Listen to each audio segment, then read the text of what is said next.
Auditeurs, auditrices, je vous salue fraternellement en Jésus-Christ. L'heure est venue pour moi de vous partager le pain venu du ciel. Rempli de l'esprit, première partie. Ne vous enivrez pas de vin, ce qui entraîne avec soi le dérèglement, mais soyez remplis de l'esprit. Éphésiens chapitre 5, verset 18. La vie chrétienne n'est rien, à moins qu'elle ne soit le fruit de l'esprit.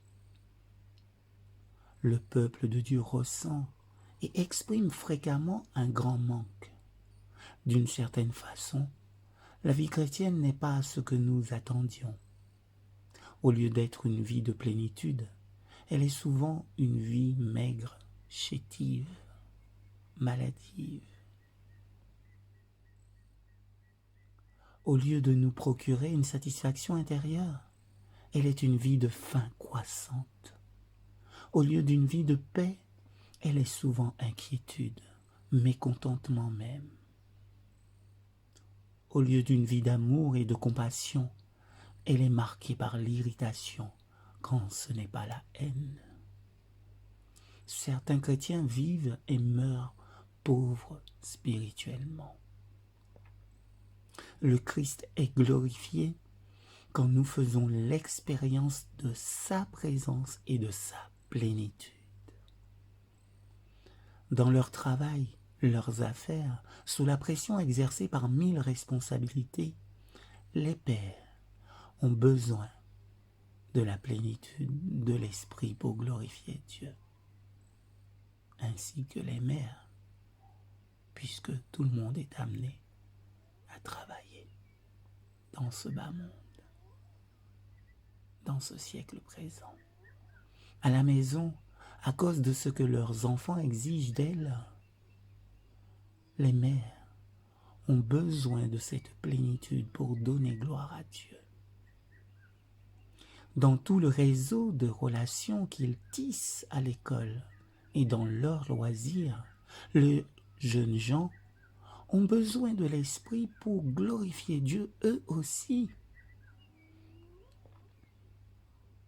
Être rempli de l'esprit, c'est faire l'expérience de ce que Jésus nous a promis, des fleuves d'eau vive, et non un filet d'eau ou un ruisseau presque à sec, une vie abondante, non une vie étriquée. C'est le Seigneur lui-même qui a donné la promesse. Elle doit donc être authentique et son importance est vitale. Une promesse de Dieu qu'on laisse de côté est comme un chèque que l'on n'a jamais touché. Je répandrai de mon esprit sur toute chair. Actes chapitre 2, verset 17. Avez-vous reçu le Saint-Esprit quand vous avez cru? Actes chapitre 19, verset 2.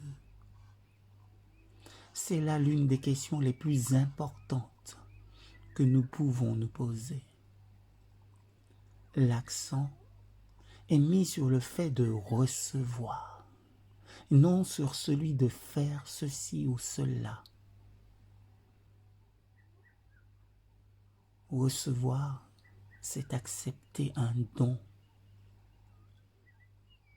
À cet égard, le don du Saint-Esprit n'est pas différent de celui du salut.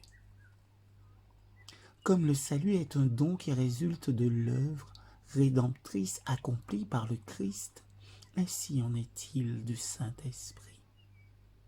Il fut un temps où nous n'avions pas entendu parler du salut que Dieu nous offre.